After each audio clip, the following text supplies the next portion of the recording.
Hello everyone, welcome back to our channel English माध्यम के platform पे हम editorial based practice exercises solve कर रहे हैं।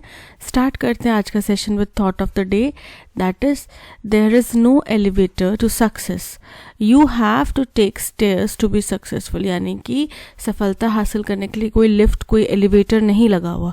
ठीक है, आपको एक एक सीढ़ी चढ़कर ही अपने आप को सक्सेसफुल बनाना होगा, सफलता हासिल करनी होगी। ठीक है, कोई शॉर्टकट नहीं है सफलता के लिए। आपको पूरा लॉन्ग रास्ता फॉलो करते हुए ही, प्रैक्टिस हर दिन प्रयास करके ही अपने आप को सक्सेसफुल बनाना होगा। ठीक है, तो इसी बात के साथ में स्टार्ट करते हैं आज का session, that is reading comprehension and practice exercise for SSC CGL means court verdict leaves queer people with long struggle ahead for equality. Queer people यानी कि वो लोग जो कि LGBTQIA+ कम्युनिटी को आते हैं। ठीक है, पहले ये LGBT था, फिर उसके बाद में LGBTQIA+ आगे और भी एड ऑन होते जा रहे हैं इसमें। ठीक है, जैसे जैसे हमारा समाज विकास कर रहा है वैसे वैसे और ज़्यादा इसमें ऐड हो रहे हैं।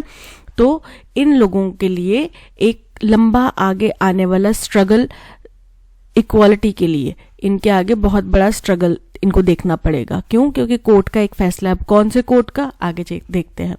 The Supreme Court of India's refusal to accord legal recognition to marriages between persons of the same sex is a huge legal setback। बोल रहे हैं जो सुप्रीम कोर्ट का फैसला आया है कि उन्होंने लीगल रिकग्निशन यानी कि लीगल मान्यता प्रदान करने से मना कर दिया है। किसको? उन लोगों को जो समलैंगिक शादियां करते हैं, यानी कि सेम सेक्स के पर्सन के साथ में शादी करते हैं, उनको लीगल रिकग्निशन मान्यता देने से मना कर दिया है, जो कि एक बहुत बड़ा लीगल सेटबैक है, यानी कि बाधा है। किनके लिए? To the queer community in the country. हमारे देश में जो क्वेयर कम्युनिटी है, वो इस समाज के जो लोग हैं, इस समुदाय के जो लोग हैं, इनके लिए। ठीक है, given the progress in law in recent years and the deepening of the meaning of individual rights. बोल रहे हैं कि ये देखते हुए कि पिछले कुछ सालों में हमारे जो लॉज हैं उन्होंने कितनी प्रोग्रेस करी है, कितनी तरक्की करी है, और कितना गहरा हो रहा है किस चीज़ का, इंडिविजुअल, किसी व्यक्ति के राइट्स का मतलब कितना गहरा होता जा रहा है। इन सब चीज़ों को देखते हुए there was wide spread expectation that the 5 जज कॉन्स्टिट्यूशन बेंच, बोल रहे हैं तो एक बड़े पैमाने पे लोगों को ये उम्मीद थी कि ये जो 5 जजों की जो कॉन्स्टिट्यूशन बेंच है, संविधान पीठ है, ये क्या करेगी? Would give the special marriage act a law that allows any 2 people to marry a gender neutral interpretation. तो वो ये उम्मीद कर रहे थे कि एक हमारे यहाँ पे स्पेशल मैरिज एक्ट है। देखो उसके तहत क्या होता है कि हिंदू, मुस्लिम, सिख क्रिश्चियन, कोई भी धर्म के लोग आपस में शादी कर सकते हैं, कोई भी जाति के लोग आपस में शादी कर सकते हैं। ठीक है, तो वो आता है स्पेशल मैरिज एक्ट के अंदर में। लेकिन अब ये जो 5 जजेस की बेंच थी, इनसे उम्मीद लगाई जा रही थी किनके द्वारा? क्वेयर लोगों के द्वारा, उस कम्युनिटी के द्वारा, कि भाई शायद इस स्पेशल मैरिज एक्ट में जहां लिखा है एनी 2 पीपल टू मैरी, की जो परमिशन देता है किन्हीं भी 2 व्यक्तियों को शादी करने में, उसमें जेंडर न्यूट्रल इंटरप्रिटेशन भी ऐड कर दिया जाएगा। क्योंकि अभी किन्हीं भी 2 लोगों का मतलब इसमें है स्पेशल मैरिज एक्ट में, किसी भी जाति, किसी भी धर्म से संबंध रखने वाले लोग। लेकिन ये चाहते थे कि इसी स्पेशल मैरिज एक्ट में ही जेंडर न्यूट्रल, मतलब किसी भी लिंग से ताल्लुक रखने वाले लोग भी इसमें शामिल कर दिया जाए, ये इंटरप्रिटेशन में इसमें ऐड ऑन कर दी जाए। To include people belonging to same sex, जिसके तहत इसमें सेम सेक्स वाले लोगों की शादी करना भी अलाउ कर दिया जाए इसके अंतर्गत। Over the years The amplitude of Article 21 of the Constitution has been expanded। बोल रहे हैं पिछले कई सालों से, साल दर साल, आर्टिकल 21 जो है कॉन्स्टिट्यूशन का, उसका जो एम्पलीट्यूड यानी उसकी जो रेंज है, दायरा है, वो बढ़ा है, उसका विस्तार हुआ है। To cover the rights of privacy, जिसके अंदर अब राइट्स ऑफ प्राइवेसी भी आते हैं, right to dignity, right to marital choice, ये सब इसमें ऐड होते हैं। But the highest court has stopped short of extra step needed to allow marriages और civil union that are not heterosexual.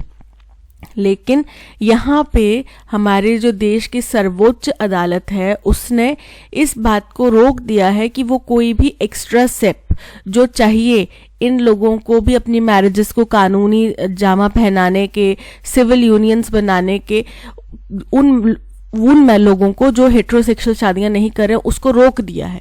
यानी कि उन्होंने जो भी एक्स्ट्रा कदम यहाँ पे उठाने की जरूरत थी वो नहीं लिया, उनको नहीं लेना उनको ठीक लगा। ठीक है, हेट्रोसेक्सुअल मतलब दो विपरीत लिंग के लोगों की शादी या दो विपरीत लिंग के लोग। ठीक है, all 5 judges have chosen to leave it to the legislature to enact such a law। पूरे हैं सारे पांचों के पांचों जजेस ने। अब यूजुअली क्या होता है, 5 जजेस की बेंच है, 6 जजेस की बेंच है, तो उसमें कुछ रेशो चलता है कि 3 लोग पक्ष में थे, 2 लोग विपक्ष में थे, कुछ भी चलता। पर यहाँ पे सबके सब पांचों के पांचों ने एक मत से कहा कि भाई सरकार के ऊपर है, वो इसके ऊपर कोई संविधान ला के कोई लॉ बनाना चाहती है तो बना सकती है, बट हम इसके ऊपर कोई भी फैसला नहीं सुना रहे। Chief Justice of India D.Y. Chandrachud and Justice Sanjay Kishan Kaul have ruled that queer couples have a right to seek recognition for their union। बोल रहे हैं चीफ जस्टिस ऑफ इंडिया जो हैं D.Y. चंद्रचूड़ और जस्टिस संजय किशन कौल, इन दोनों ने ये बात तो एक्सेप्ट करी, ये बात मानी कि भाई जो क्वेयर कपल हैं उनको भी अपनी शादी को, अपनी जो भी यूनियन है उसको रिकॉग्निशन करवाना उनका अधिकार है। ठीक है, वो करवा सकते हैं, but decline to read down the provisions of SMA to that effect. लेकिन जो ये SMA स्पेशल मैरिज एक्ट है, इसके अधिनियम को सीमित रूप से, मतलब इसके अधिनियम में जो छेड़छाड़ करने की मांग की जा रही थी कि special marriage act any 2 people में जेंडर न्यूट्रलिटी भी डाल दी जाए, उसको करने से उन्होंने मना कर दिया। On the other hand, Justices S. Ravindra Bhatt, Hema Kohli and P.S. Narasimha reject the position। और उन्होंने वहीं दूसरी तरफ जस्टिस एस रविंद्र भट्ट, हेमा कोहली और पीएस नरसिम्हा, इन्होंने तो पूरे सिरे से ही इस प्रावधान को खारिज कर दिया, मना कर दिया कि ये होना ही नहीं चाहिए। Holding that any such recognition can only be based on statute, कि उन्होंने कहा कि भाई ऐसी कोई भी मान्यता जो है वो कानूनी तौर पर ही दी जा सकती है, कानून के दायरे में ही दी जा सकती है। और अभी तक क्योंकि इसके ऊपर कोई कानून बना नहीं है, और court is not a place जहां पे कानून बनाया जाए। कानून कहाँ बनते हैं? हमारी संसद में। ठीक है, तो वहां से पास होना चाहिए कानून। ठीक है, हम अपनी तरफ से छेड़छाड़ नहीं कर सकते। उन्होंने ये कह के टाल दिया। In effect, the court has accepted the government's view that any move to legalize same-sex marriages will fall in the legislature's domain। बोल रहे हैं यानी कि अभी के लिए हम ये समझ सकते हैं कि कोर्ट ने सीधे तौर पे ये माना है कि सेम सेक्स मैरिजेस को लीगलाइज करना केवल और केवल कानूनी दायरे में आता है, लेजिस्लेचर के डोमेन में आता है, उसके दायरे में आता है, और यही मत सरकार का भी है। तो सरकार के मत के सामने उन्होंने साथ में उन्होंने सही एक्सेप्ट किया है कि हाँ सरकार जो बोल रही है वो सही बोल रही है। इन concluding that there is no fundamental right to marry, the court has negated the expectation that it would not allow discrimination against same-sex couples। बोल रहे हैं अपने कंक्लूजन में ये बताते हुए कि शादी जो है वो किसी का भी फंडामेंटल अधिकार नहीं है। देखो, कोर्ट में आप जा सकते हैं, आपके अगर फंडामेंटल अधिकारों का हनन हो रहा है तो आप वहां पे जा सकते हैं। ठीक है, आप चैलेंज कर सकते हैं कि भाई देखो ये जो यहाँ पे इस वक्त पे सरकार हमें बोलने नहीं दे रही तो हमारी अभिव्यक्ति की आज़ादी छीन रही है, वो फंडामेंटल राइट है हमारा। लेकिन शादी हमारा फंडामेंटल राइट नहीं है। ठीक है, वो हमारी चॉइस है, हमारा राइट नहीं है, अधिकार नहीं है। ठीक है, तो बोल रहे हैं तो कोर्ट ने इसी तर्ज पे ये मना कर दिया, नेगेट कर दिया, नलिफाई कर दिया क्या चीज़ कि उनसे जो उम्मीद की जा रही थी कि वो इस बेसिस पे सेम सेक्स कपल्स के साथ में जो डिस्क्रिमिनेशन हो रहा है उसको अलाउ नहीं करेंगे। ठीक है, इन द मैरिटल डोमेन, क्योंकि उनको शादी की परमिशन नहीं दी जा रही, उनकी शादी को लीगलाइज नहीं माना जा रहा। तो अब होगा क्या? आज की डेट में अगर एक हस्बैंड वाइफ अलग होते हैं जो हेट्रोसेक्सुअल तरह से जिन्होंने शादी करी है, तो वो एक दूसरे के ऊपर किसी तरीके के क्लेम्स, प्रॉपर्टी अगर साथ में खरीदी है तो उनके ऊपर क्लेम्स कर सकते हैं, नहीं खरीदी है तो इन लॉज की प्रॉपर्टी या फिर जो गिफ्ट्स वगैरह शेयर किए गए थे उनको वापस दिया जा सकता है। बट जहां बात सेम कपल्स की शादी की हो रही है, जब उनकी शादी लीगलाइज्ड ही नहीं है तो उनका डिवोर्स कैसे होगा? ठीक है।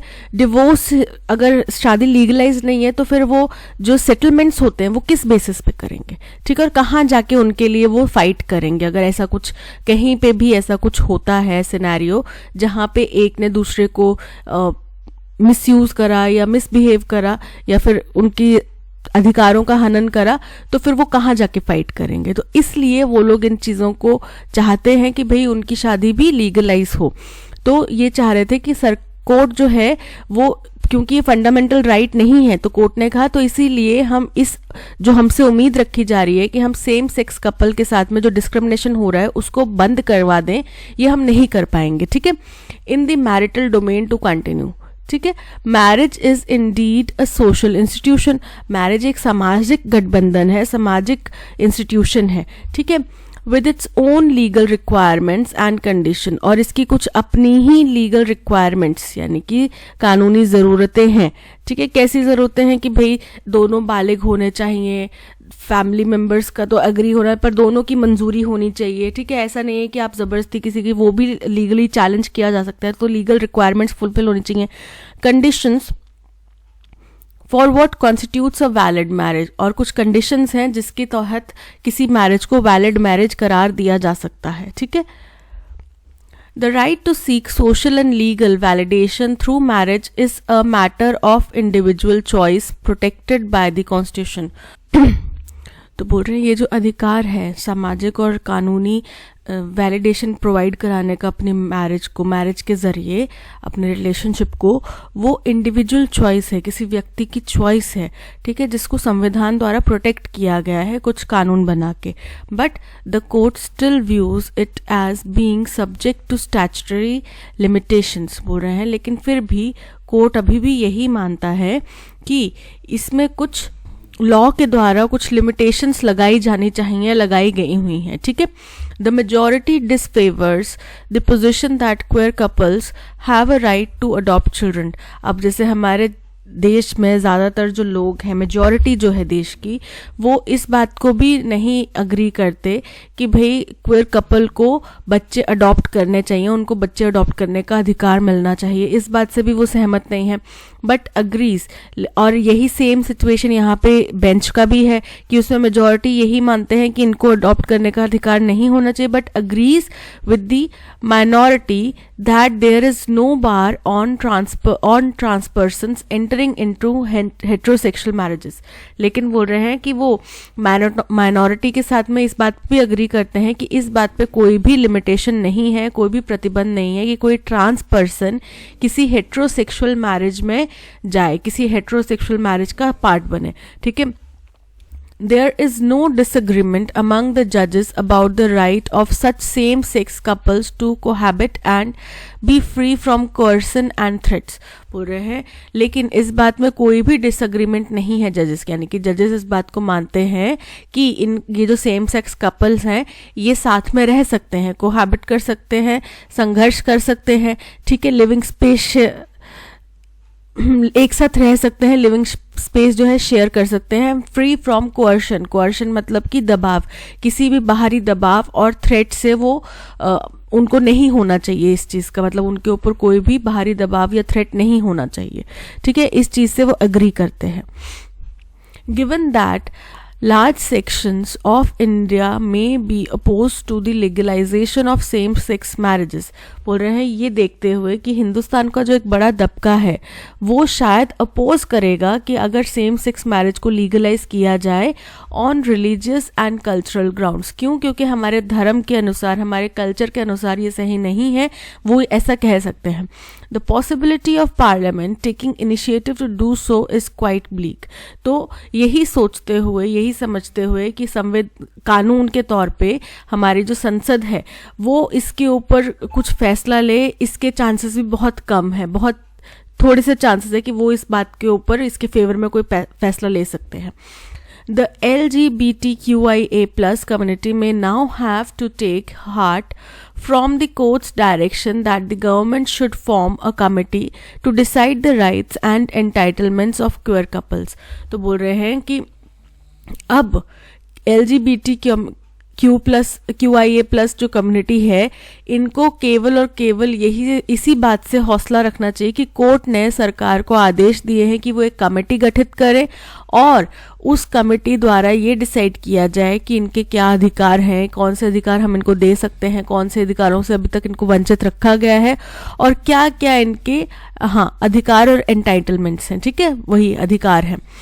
The community, however, still has quite a struggle ahead before the law catches up with its yearning for equality। यानी कि ये जो समुदाय है, इसको अभी भी काफ़ी लंबा संघर्ष करना पड़ेगा, इनके आगे अभी भी काफ़ी लंबा संघर्ष पड़ा हुआ है इससे पहले कि वो समान स्तर तक पहुंच पाएँ, वो एक लेवल पर पहुंच पाएँ किसके द्वारा, अपनी जो इच्छा है कि उनको भी इक्वालिटी मिले उस स्तर पर पहुंच पाएँ। ठीक है, तो उसके लिए उनको बहुत ज़्यादा स्ट्रगल करना पड़ेगा। दैट्स ऑल पैसेज में। अब चलते हैं क्वेश्चन नंबर 1 की तरफ। What can be inferred about the opinion of chief justice of India DY Chandrachud and justice Sanjay Kishan Kaul regarding the rights of queer couple? They believe that queer couples should not have any marital rights। ऐसा नहीं है, उन्होंने यही कहा कि same sex marriage के अंदर हम इनको नहीं कर सकते क्योंकि ये हालांकि उनके पास ये अधिकार है कि वो अपनी जो भी रिलेशन है उसको शादी का एक वैलिड रिकॉग्निशन दे सकें। ठीक है, बट सेम सेक्स मैरिज के अंडर में हम उसको नहीं ला सकते, उसके लिए सरकार को आदेश दिए गए हैं कि आप कुछ कानून लाना चाहें तो ला सकते हैं। They believe that the SMA should be amended to include queer couples. ऐसा नहीं है। They believe that queer couples have a right to seek recognition but the interpretation of SMA should not be changed. बिल्कुल correct, उन्होंने माना है कि वो अपनी शादी को लीगलाइज करवा सकते हैं, उनका अधिकार है ये चीज़ करना, बट हम SMA के अंदर कोई भी छेड़छाड़ नहीं करेंगे, SMA के अंदर कुछ भी चेंजेस नहीं करेंगे। ठीक है। What has been the Supreme Court of India's decision regarding the legal recognition of marriages between persons of the same sex? बोल रहे हैं सुप्रीम कोर्ट ऑफ इंडिया का क्या डिसीजन रहा है रिगार्डिंग अगर लीगल रिकग्निशन यानी कि कानूनी मान्यता देने को उन लोगों को जो सेम सेक्स में शादी करना चाहते हैं। The Supreme Court has given the Special Marriage Act a gender neutral interpretation। Incorrect है ये। The Supreme Court has allowed marriages or civil unions that are not heterosexual। ऐसा भी incorrect है, उन्होंने नहीं अलाउ करा है, right? The Supreme Court has refused to accord legal recognition to marriages between persons of same sex। बिल्कुल correct है, उन्होंने मना कर दिया कि भाई हम लीगल रिकग्निशन नहीं दे सकते। अब ये सरकार के ऊपर सारा का सारा दारोमदार है कि वो कोई कानून लेकर आना चाहे तो ला सकते हैं। What can be inferred about the Supreme Court's stance on same-sex marriage based on the passage? The Supreme Court recognizes the right to marriage as an individual choice, but believes it is subject to certain statutory limitations। Option A correct है बिल्कुल, कि वो मानते हैं कि उनके पास शादी का अधिकार है, ठीक है, वो इंडिविजुअल चॉइस है, लेकिन वो ये भी जानते हैं कि इसमें सिर्फ और सिर्फ कानूनी तौर पे ही अमल लाया जा सकता है क्योंकि इसमें कानूनी लिमिटेशंस हैं। ठीक है, so option A is correct. Which of the following statements is true based on the passage about the Supreme Court's views and the situation in India regarding same-sex marriage?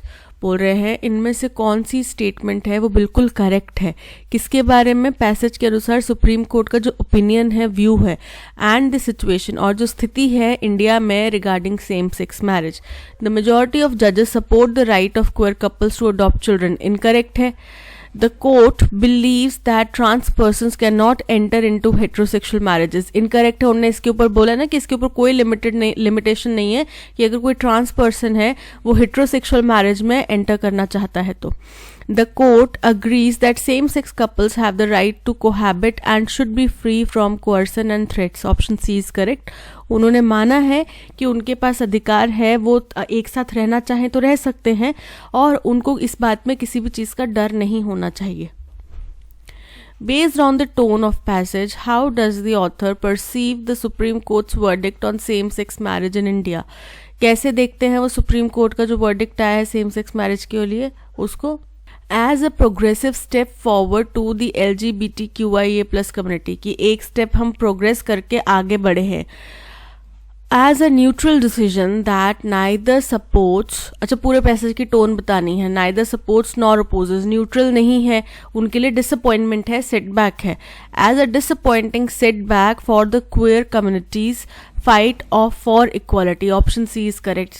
Starting के कुछ lines में ही बोला गया था कि एक major setback है ये, ठीक है, क्वेयर कम्युनिटी के लिए, और उनके लिए अभी उनकी लड़ाई अब बहुत लंबी चलने वाली है।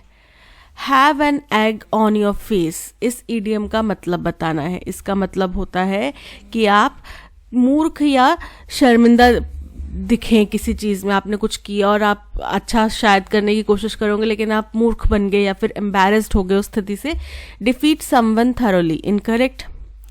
To be made to look foolish और embarrassed, option B is correct. The tiger was tranquillised, tranquillised में डबल आई लिखा हुआ है, in the morning and kept, kept की स्पेलिंग देखो डबल ई नहीं आता, kept in a cage to avoid disturbances, double N, by human beings. तो हमें बिल्कुल करेक्टली बिना कोई स्पेलिंग एरर वाला, बिना कोई ग्रामेटिकल एरर वाला सेंटेंस ढूंढ के निकालना है, ठीक है। The tiger was tranquillised in the morning and kept in a cage to avoid, avoid की स्पेलिंग गलत कर दिए यहाँ पे, डिस्टर्बेंसेस की स्पेलिंग गलत कर दिए, तो ऑप्शन ए इनकरेक्ट है। The tiger was tranquillised in the morning and kept in a cage to avoid disturbances by human beings, option B is correct, कोई एरर नहीं है इसमें। She is reading a dash secrecy novel and can't wait to find out who the killer is. Secrecy novel क्या होता है, कोई रहस्यमयी novel है ना, तो वो उसको क्या बोला जाता है, मिस्ट्री, क्या नाम दिया जाता है, मिस्ट्री बुक पढ़ रही है, मिस्ट्री नॉवल पढ़ रही है जिसमें अंत तक किलर का पता ही नहीं चलता कि कौन है, राइट। सो सीक्रेसी मतलब कुछ चीज गुप्त रखना, रहस्य रखना। क्राइसिस, क्राइसिस मतलब संकट, कॉम्प्लिकेशन मतलब जटिलता किसी चीज की, डिफिकल्टी मतलब कठिनाई, और मिस्ट्री मतलब रहस्य। सो option D mystery is correct. The viable of life depends on a pair of conflicting realities. Viable, viable जो है वो एक एडजेक्टिव है, ठीक है। viable का मतलब होता है सक्सेसफुली काम करने के काबिल होना, ठीक है। अब यहाँ पे हम बात करें वायबिलिटी मतलब जिंदगी के बारे में, तो हमें एक नाउन की जरूरत है ना कि एडजेक्टिव की, ठीक है। तो हम क्या बोलेंगे, वायबिलिटी ऑफ लाइफ, यानी कि वायबिलिटी मतलब जीवन की कैपेसिटी, जीवन की क्षमता जो है, ठीक है, वो किसके ऊपर डिपेंड करती है, कुछ कन्फ्लिक्टिंग रियलिटीज की, हाँ ये भी सच है और इसके विपरीत ये भी सच है, दो ऑपोजिट चीजें हैं, कन्फ्लिक्ट करती हैं आपस में चीजें, वो सच है। मृत्यु और जन्म ये दोनों सत्य है, ठीक है, ये लाइफ का पार्ट है, जन्म और मृत्यु दोनों ही सत्य हैं, जबकि मृत्यु है किसी जीवन का खत्म होना और जन्म है किसी जीवन की शुरुआत होना। सो ये वायबिलिटी ये दिखाते हैं। सो यहाँ पे वायबल नहीं आएगा, क्या आएगा, वायबिलिटी। सो ऑप्शन कहाँ पे एरर है, the viable of life, viable की बजाय क्या आएगा, viability, option C is correct, इसमें एरर है। I shall be playing for 4 hours, shall भी नहीं होता अगर आप बता रहे हो कि किसी को कि मैं प्ले करने वाला हूं, तो फ्यूचर की बात कर रहे हैं पहली बात तो आप, ठीक है, उसमें शैल की बजाय क्या प्रयोग है, विल बी प्लेइंग, ठीक है, क्योंकि हम बता रहे हैं उनको कि मैं 4 घंटे प्ले करने वाला हूं। सो आई शैल बी की बजाय क्या आ जाएगा, I will be playing for 4 hours. Our team is all on the same page when it comes to our goals for the upcoming project. On the same page मतलब कि सब लोग अग्री कर रहे हैं एक ही बात से, ठीक है। सो हमारी पूरी की पूरी टीम अपकमिंग प्रोजेक्ट के लिए जो भी करना है, हमारा जो गोल है उससे अग्री करती है, ठीक है। बी कंफ्यूज्ड मतलब परेशान होना, उलझे हुए होना, incorrect. B in agreement, option B is correct. Bite the dust, bite the dust का मतलब होता है हारना, ठीक है। To suffer a defeat, option A is correct. A person who avoid sensory pleasures and physical comforts, जो व्यक्ति किसी भी तरीके के प्लेजर्स या फिजिकल कंफर्ट को नहीं चाहता, उसको अवॉइड करता है, ठीक है। तो फ्रूजल, फ्रूजल मतलब स्पेयरिंग और economical with regard to money और फूड, यानी कि आप कम खर्चीले हैं, है ना, कंजूस किस्म के व्यक्ति हैं। एपिक्यूरियन, एपिक्यूरियन मतलब कुछ लोग होते हैं ना जिनको अच्छा खाना खाना, अच्छा पीना, अच्छा पहनना पसंद है, ठीक है, उनको बोला जाता है एपिक्यूरियन। बोहेमियन, बोहेमियन मतलब रूढ़ी मुक्त, रूढ़ी मुक्त मतलब कोई इनफॉर्मल या अनकन्वेंशनल सा रहने वाला व्यक्ति होता है ना, बोहेमियन वाइब्स आ रही हैं उसमें से, यानी कि बस बेढंगा सा जो मिल गया वो पहन के चल रही है। उनका कोई ऐसा नहीं है कि हम इस पार्टी में जा रहे हैं तो हमें सूट बूट कोट पैंट ऐसे पहन के जाना, ऐसा नहीं है। बोहेमियन वो अलग से ही रहते हैं। एसेटिक, एसेटिक का मतलब होता है तपस्वी kind of person. So option D ascetic is correct. Incorrectly spelled word हमें ढूंढ के निकालना है। शिवलरस, शिवलरस का मतलब होता है कोई व्यक्ति जो बड़ा ही सभ्य हो, खास तौर पे महिलाओं के लिए काफी जेंटल काइंड ऑफ व्यक्ति, ठीक है, तो उसको बोल जाता है शिवलरस। इसकी स्पेलिंग बिल्कुल करेक्ट है। एक्सपोज मतलब किसी को सामने लेकर आना, किसी चीज का सामने आ जाना, ठीक है। कन्फेस, कन्फेस की स्पेलिंग इनकरेक्ट है, डबल एफ नहीं आता कन्फेस में, ठीक है। कन्विक्ट, कन्विक्ट मतलब किसी को दोषी करार देना। So option C confess is correct क्योंकि इसकी spelling are incorrect. A person living in solitude like a saint for religious practices, एक ऐसा व्यक्ति जो किसी धार्मिक क्रिया के लिए अलग से रह रहा हो, एकांत में रह रहा हो, तो उसको क्या बोला जाता है? संत, वैरागी, है ना, hermit. Option A is correct. Creatine, creatine मतलब मूर्ख, हायर मतलब उत्तराधिकारी, हेरेटिक मतलब कि एक ऐसा व्यक्ति जो जनरली समाज में धारणा फैली है, समाज में जो मान्यता है उससे विपरीत चलता है, ठीक है। जैसे अब हिंदुस्तान में, हिंदुस्तान के रीति रिवाजों के अनुसार, छोटा सा एग्जांपल, आने वाले त्योहारों के अकॉर्डिंग करवा चौथ का व्रत रखना माना जाता है कि अपने पति की लंबी उम्र के लिए रखा जाता है, ठीक है। लेकिन आजकल के जो मॉडर्न अपने आप को साबित करने के चक्कर में पड़े हुए हैं, वो बोलते हैं कि रखने से पति की उम्र लंबी नहीं होगी, ठीक है। हम कहाँ रूढ़िवादी विचारों में पड़े हुए हैं। तो वो क्या है, जो हमारा रिलीजियस एक फॉर्म है, चल रहा है, पूरे देश में फॉलो किया जा रहा है, प्रचलित है, ठीक है, उससे वो अलग एक धारणा लेकर चल रहे हैं, उसको बोला जाता है हेरेटिक। सो यहाँ पे option A hermit is correct.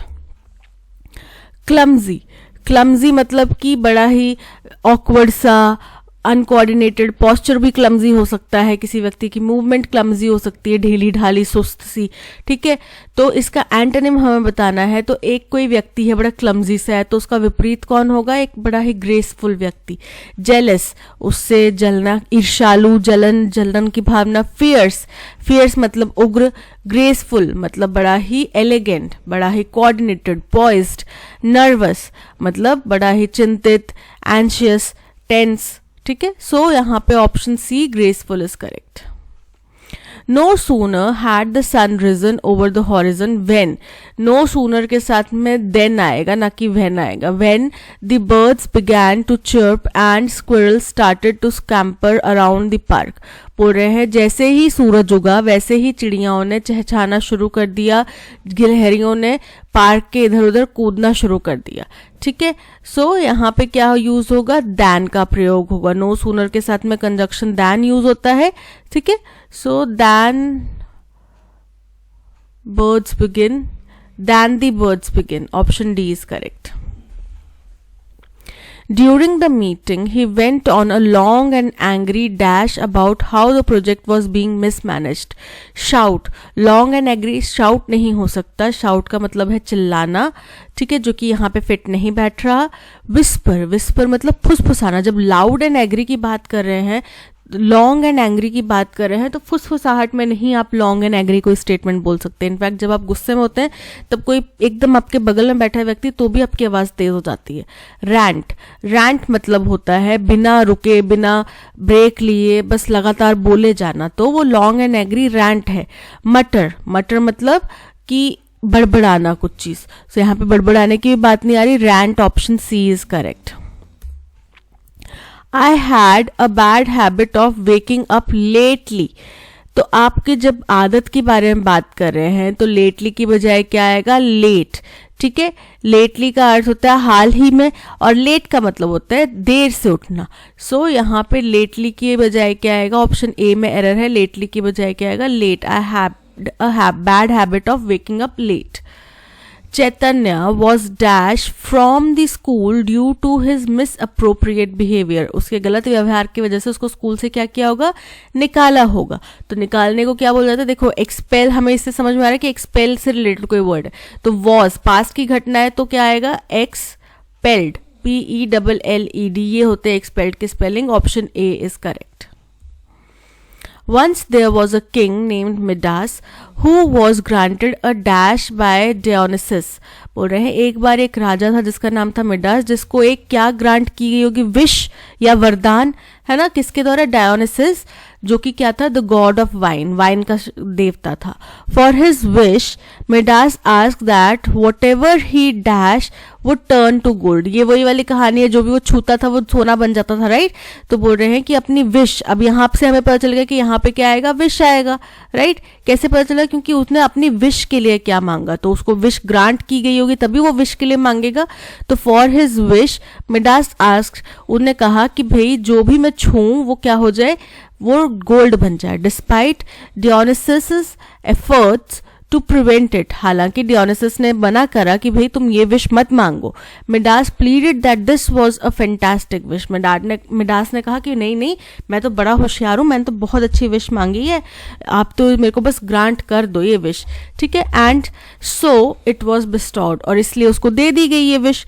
Excited about his newly earn dash, अब क्योंकि उसके पास ये नई पावर आ गई थी, नया एनर्जी आ गई थी, Midas started touching all the kinds of things, turning each item into pure gold. और वो फिर अलग अलग तरीके की चीज़ों को छूता जा रहा था, क्योंकि अब नई एनर्जी मिली है, नई पावर मिली है, आपके हाथ में नई नई पावर आई है, तो आप बड़े एक्साइटमेंट के साथ में जोश शोर से काम करेंगे, राइट. तो वैसे ही वो कर रहा था, जो उसके सामने चीज़ आई थी अलग अलग चीज़ों के ऊपर ट्राई करता, अच्छा ये बनता है, अच्छा ये बनता है गोल्ड का, अच्छा ये चीज़ बन जाएगी गोल्ड की, हर चीज़ को वो टच कर करके प्योर गोल्ड में तब्दील कर रहा था. But soon Midas became dash, लेकिन फिर सोनी शायद वो बोर हो गया या ऊब गया, वो थक गया, कुछ भी हो सकता है यहाँ पे. As he picked up a piece of food he found he couldn't eat it, क्योंकि जैसे ही उसने एक खाने का टुकड़ा उठाया उसको पता चला कि वो खा नहीं सकता, क्योंकि वो क्या बन गया, सोने का, ठीक है. अब भूख तो बेचारे को लगी, ये सोना तो खा नहीं सकता, right. So it had turn to gold in his hands, उसके हाथों में वो गोल्ड बन गया. Hungry Midas grunt, I will starve, बोल रहे हैं उसने दुख से कहा, क्या कहा, मैं तो भूखा मर जाऊंगा. Perhaps this was not such an excellent wish after all, शायद सच में ये इतनी कोई अच्छी विश नहीं थी जो मैंने मांग ली. Seeing his dismay Midas dash daughter through her arms, Midas's उसकी क्या है, बेटी है, तो अपने बाप पिता को ऐसे परेशानी में तकलीफ में देख के उनकी बेटी को क्या हुआ होगा, दुख हुआ होगा. उसने क्या किया, उनकी बेटी ने थ्रू हर आर्म्स, उसने अपने पिता को गले से लगा लिया ताकि उनको सांत्वना दे सके, संभाल सके. And she too turn to gold, और फिर वो भी सोने की बन गई. The golden touch is no blessing Midas cried, फिर वो रोने लगा कि भाई छूने से चीजें सोना बन जाए ये कोई ब्लेसिंग नहीं है, ये तो अभिशाप है. अगर मेरे छूने से चीजें सोना बन जाए, मेरी बेटी, जान से प्यारी बेटी अगर सोना बन जाए तो ये तो मेरे लिए अभिशाप है, ये वरदान कैसा हुआ. Once there was a king named Midas who was granted a slavery. Slavery मतलब बंधन, right? किसी को अपना गुलाम बनाना, right? और यहाँ पे हम बात कर रहे हैं विश की, उसको विश ग्रांट की गई होगी ना, so option B wish is correct. Employment यानी कि रोजगार, जॉब मतलब कि काम, सो यहाँ पे option B wish is correct. For his wish Midas asked that whatever he touched, जो भी वो छुए, would turn to gold, option B is correct. Excited about his newly earned, क्या मिली है न्यूली अर्नड उसको, न्यूली अर्नड लेगेसीज, लेगेसीज मतलब कि विरासतें. पावर्स, पावर्स मतलब कि शक्तियां. अवार्ड्स, अवार्ड्स मतलब पुरस्कार. और विजुअल्स मतलब दृश्य, तो उसको लेगेसीज नहीं मिली, अवार्ड्स नहीं मिले, विजुअल्स नहीं मिले, उसको क्या मिली, powers, option B is correct. But soon Midas became dash mad, वो गुस्सा हो गया, भूख लग पड़ी उसको, टायर्ड हो गया, एंग्री हो गया, तो उसको भूख लग पड़ी, है ना, so option B is correct. Hungry Midas groaned, perhaps I'll starve, perhaps this was not such an excellent wish after all. Seeing his dismay, Midas' dashed daughter, estranged estranged मतलब होता है जो दूर हो चुके हैं, गार्डेड मतलब कि जो संरक्षित किए गए हैं, प्रोटेक्शन में रखेंगे, बिलवड मतलब प्यारी, सो उसकी प्यारी बेटी होगा ना, हेटेड मतलब जिससे आप घृणा करते हैं, so option C beloved daughter is correct. That's all, आज के सेशन में इतना ही। इस सेशन की पीडीएफ और ऑडियो एक्सप्लेनेशन आपको मिल जाएगी टेलीग्राम चैनल पे, जिसका लिंक आपको डिस्क्रिप्शन बॉक्स में दे दिया गया है। इसके अलावा आप प्ले स्टोर से हमारी ऐप भी डाउनलोड कर सकते हैं। ऐप डाउनलोड करने का डायरेक्ट लिंक भी आपको डिस्क्रिप्शन में दे दिया गया है। Thank you so much for watching. अगर कंटेंट पसंद आया हो तो लाइक, शेयर और सब्सक्राइब ज़रूर कीजिएगा। मिलते हैं नेक्स्ट सेशन में, तब तक keep healthy, keep learning, keep practising. Bye bye.